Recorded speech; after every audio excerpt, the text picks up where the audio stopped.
दोस्तों, स्वागत है हमारे चैनल राज टुडे हिंदी में। अगर आप अपने घर के लिए वोल्टेज स्टेबलाइजर खरीदना चाहते हैं तो आप ये मेरा वीडियो ज़रूर देखिएगा, क्योंकि मैं इस वीडियो में आपको बताऊंगा कि आप अपने घर में जितने सारे इक्विपमेंट लगे हैं उसके लोड के हिसाब से आप एक सही वोल्टेज स्टेबलाइजर कैसे खरीद सकते हैं।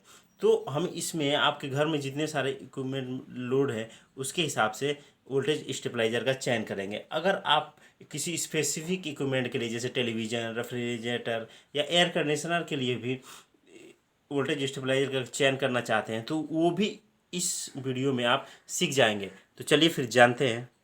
तो सबसे पहले ये जान लीजिए कि वोल्टेज स्टेबलाइजर आखिर क्या होता है। तो दोस्तों, वोल्टेज स्टेबलाइजर जो है वो एक इलेक्ट्रिकल इक्विपमेंट है। क्या है दोस्तों? वोल्टेज स्टेबलाइजर एक इलेक्ट्रिकल जो कि हमको आउटपुट में एक स्टेबल वोल्टेज प्रदान करता है, इसीलिए इसको वोल्टेज स्टेबलाइजर कहते हैं। मान के चलिए आउटपुट में आपको 220 वोल्ट चाहिए, तो ये आपको 220 वोल्ट प्रदान करेगा। वो चाहे इनपुट में कितना भी हो, मान के चलिए इनपुट में 240 वोल्ट है तो ये आपको 220 वोल्ट करके देगा कि इसके अंदर ऑटो ट्रांसफार्मर लगा होता है, वो उसकी मदद से आपको स्टेबल वोल्टेज देगा। मान के चलिए यहाँ पे आपको 200 वोल्ट है, तभी आपको 220 है, 180 आ रहा है, 180 वोल्ट है, तभी आपको 220 वोल्ट वो देगा आउटपुट में। क्योंकि दोस्तों, हम इसका यूज क्यों करते हैं? जो इंडिया में होता है, इंडिया में वोल्टेज फ्लक्चुएशन बहुत ज़्यादा होता है। जो दोस्तों, वोल्टेज फ्लक्चुएशन से क्या होता है कि हमारे सारे इक्विपमेंट जो लगे होते हैं महंगे, जैसे कि टेलीविज़न हुआ, फ्रिज हुआ दोस्तों, फ्रिज हुआ और सारे इक्विपमेंट लगे होते हैं जैसे एसी हुआ, तो इसमें जो भी सेंसिटिव डिवाइसेज होती हैं, जो सेंसिटिव डिवाइसेज हैं वो क्या हो जाएंगी कि वोल्टेज फ्लक्चुएस होगा तो वो सेंसिटिव डिवाइस तुरंत क्या हो जाएगी, ओवरलोड के मतलब कि ओवर वोल्टेज के कारण क्या हो जाएंगी, खराब हो सकती हैं, जल सकती हैं। तो इसीलिए हम क्या करते हैं कि वोल्टेज स्टेबलाइजर का यूज करते हैं। अब यहाँ पर देखिए, एक लिमिट में ही ये क्या करता है कि आपको स्टेबल वोल्टेज पर, मान लीजिए ज़्यादा हो जाएगा कम, आप सोच रहे होंगे 100 वोल्ट हो जाएगा तभी आपको 220, ऐसा नहीं है दोस्तों। एक इसकी लिमिट होती है वोल्टेज स्टेबलाइजर की। तो अब हम चलते हैं अपने घर के लिए वोल्टेज स्टेबलाइजर का चयन कैसे करें, देख लीजिए। मान लीजिए दोस्तों, जो हमारे घर में कौन कौन से इक्विपमेंट लगे हुए हैं, फ़ैन लगा हुआ है, टीवी लगे हुए हैं, मोटर लगा हुआ है, फ्रिज है दोस्तों, तो इनके लिए हमको एक वोल्टेज स्टेबलाइजर चाहिए दोस्तों। तो वोल्टेज स्टेब अब इन सारे का अब क्या करेंगे, एनर्जी कंजप्शन निकालेंगे कि आपका एनर्जी कंजप्शन कितना है। मान के चलिए कि जो ये इनका एक वाट लिखा होता है, इनके नेम प्लेट पे आप देखेंगे सबका एक वाट लगा हुआ लिखा होता है। तो मान के चलिए जितने भी इक्विपमेंट आपके घर में लगे हुए हैं वो हैं 2400 वाट के हैं टोटल। कितने हैं?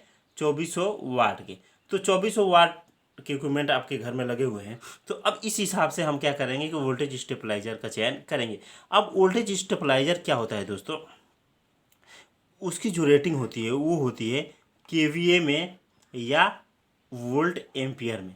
मतलब के फॉर किलो होता है, ये 1000 से मल्टीप्लाई हो जाता है, और वोल्ट एम्पियर में, ये इस दोनों में होती है।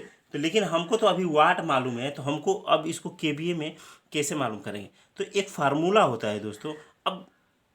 अब इससे पहले ये जान लीजिए, जो केवीए होता है इसकी केवीए में रेटिंग क्यों होती है दोस्तों इस वोल्टेज स्टेबलाइजर की? क्यों?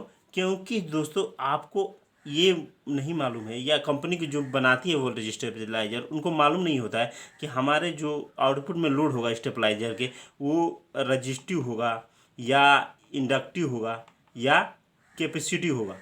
ये उनको लोड मालूम नहीं रहता है, इसलिए उनकी जो रेटिंग क्या करते हैं, केवीए या वीए में करके दी जाती है। तो हम केवीए का निकाल लेते हैं। तो केवीए का एक फार्मूला होता है दोस्तों, केवीए इक्वल टू के डब्ल्यू अपॉन पावर फैक्टर।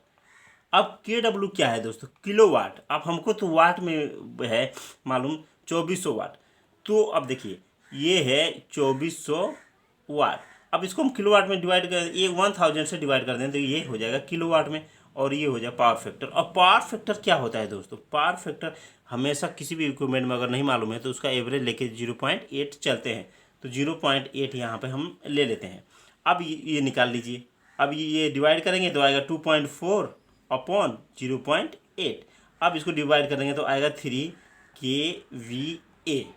अब देख लीजिए जो हमारा वोल्टेज स्टेबलाइजर की रेटिंग होगी दोस्तों, वोल्टेज स्टेबलाइजर की जो रेटिंग होगी वो 3 kVA होगी या 3000 वोल्ट एम्पियर की रेटिंग की हमारी वोल्टेज स्टेबलाइजर होगी, जो हमारे इक्विपमेंट सारे लगे हुए हैं। तो आप अपने घर के लिए जितने सारे इक्विपमेंट लगे थे उसके लिए वोल्टेज स्टेबलाइजर की जो रेटिंग होगी वो 3 kVA होगी या 3000 वोल्ट एम्पियर।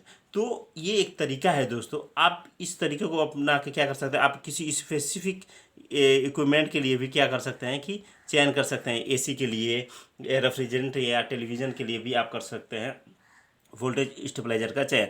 तो ये दोस्तों देखिए जो हमारा वोल्टेज स्टेबलाइजर हो गया वो कितने का है, 3 kVA का।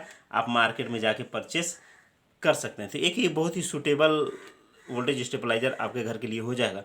उम्मीद करता हूं दोस्तों आपको ये वीडियो पसंद आया होगा और आपको समझ में आ गया होगा पूरी तरह से। अगर आपको ये वीडियो पसंद आया हो तो प्लीज़ इस वीडियो को लाइक करिए और हमारे चैनल राज ट्यूटोरियल हिंदी को सब्सक्राइब करना मत भूलिए, क्योंकि मैं आपके लिए ऐसे इलेक्ट्रिकल से जुड़े हुए वीडियो लेके आता रहता हूँ। और आपका कोई कमेंट है, कोई सवाल है तो हमारे कमेंट बॉक्स में नीचे जाकर कमेंट जरूर करिए। धन्यवाद।